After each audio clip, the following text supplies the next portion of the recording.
जय जगन्नाथ। नमस्कार दर्शक बंधु, मु ज्योतिर्विद सुशांत नायक आपण मानू एक नूतन अध्याय को स्वागत करुछि। आज आम जानिबा 2025 वर्ष वृष राशि व्यक्ति विशेष मानक पई किपरि रहिछि तांकर भाग्य एवं कौन करिवे प्रतिकार।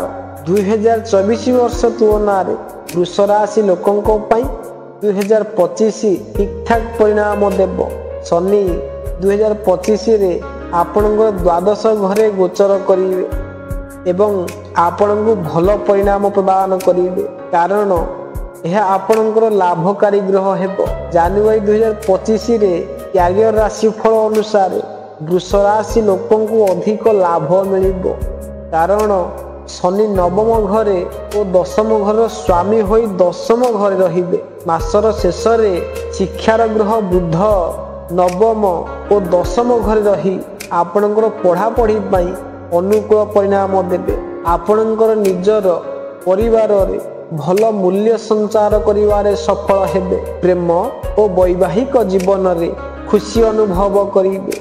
अष्टम घर स्वामी होई बृहस्पति आपण को हठात खर्च कराइबे। शनि आपण को भल कार्य पाई मार्गदर्शन कराइबे, किंतु आपण को निजर मांकर स्वास्थ्य पाई धन खर्च करने को पड़ी पारे। 2025 वर्ष आपण द्वारा किछि अधिक परिश्रम कराइबार संकेत देउछि, किंतु परिश्रमर भल परिणाम मध्य देई पारे। विशेष करी मार्च 2025 पर्यंत शनिदेव आपण द्वारा अधिक परिश्रम कराइबा परे भल परिणाम देबे। मार्च 2025 परे परिश्रमर संपूर्ण परिणाम मिली पारे, अर्थात एक्स्ट्रा परिश्रम करिबा दरकार हेबो नाही। जेपरि परिश्रम करिवे सेपरि परिणाम पाइबे। राहुंकर गोचर मई पर्यंत आपणको पाई बहुत भल परिणाम देव। मई परे कार्यक्षेत्र रे किछि समस्या रही पारे। शनि और राहु दुहिंकर स्थिति देखी एपरि लागुछि समस्या लागी रहिबो, किंतु समस्या परे कार्य सफल मध्य हेबो और भल परिणाम मिली पारिबो। बृहस्पति गोचर मध्य आर्थिक मामला रे आपणकर परिश्रम अनुसार फल देव। शिक्षा दृष्टि एही वर्ष भल रहिबो। विवाह और वैवाहिक जीवन सहित संबंध मामला रे एही वर्ष को भल कुहाजिबो। प्रेम संबंध पाई वर्ष 2024-2025 सामान्य भाव रे अनुकूल परिणाम देव। एही राशि पाई बेस लाभदायक प्रमाणित हेबो। चारोटी ग्रहंकर राशि परिवर्तन एही राशि को मध्य मालामाल करिबो। विशेष करी आर्थिक स्थिति मजबूत हेबो।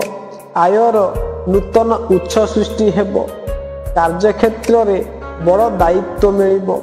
दरमा बढ़िबा सहित बैंक बालांस बढ़िबो। जेउ माने दीर्घ दिन हेबो सरकारी चाकरी पाई स्वप्न देखुछंती, चेष्टा जारी रखंतु, सेमानंकर आशा पूर्ण हेबो। व्यवसायी मानंकर दैनिक आय रे वृद्धि घटिबो। वाणिज्य व्यवसाय रे लागी रहितिबा समस्या मध्य दूर हेबो। परिवार सह भल समय बिताइबे। विदेश यात्रा करिबे। स्वास्थ्य भल रहिबो। आपणको पाई प्रतिकार हेउछि ओम ब्रूं बृहस्पतये नमः मंत्रटी को जप करंतु। ओ आपणको शरीर रे रूपा धारण करिबा शुभ रहिबो।